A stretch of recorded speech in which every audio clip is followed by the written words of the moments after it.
பணவளமும் இல்லை. இந்த சாமிய தவற கிழவனுக்கு துணையாரும் இல்லை.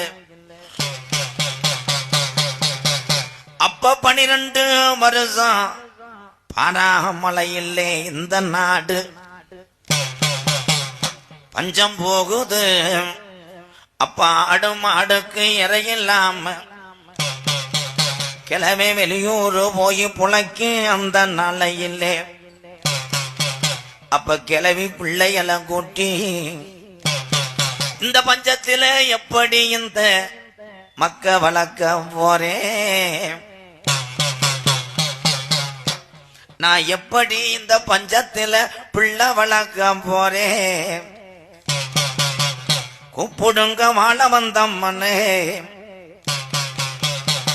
அப்ப காமி இறங்கி தலைய குலுக்கி ஆடையில இந்த புதூர் கிராமத்துல கிழக்கு குமுறதுண்டா மேகமெல்லாம். அப்ப மாயம்மா மழை பெய்யுது. நம்ம கிளவி காட்டுல போய் மயிலு கீரை புடுங்கி மக்க வளர்க்கிறாடா.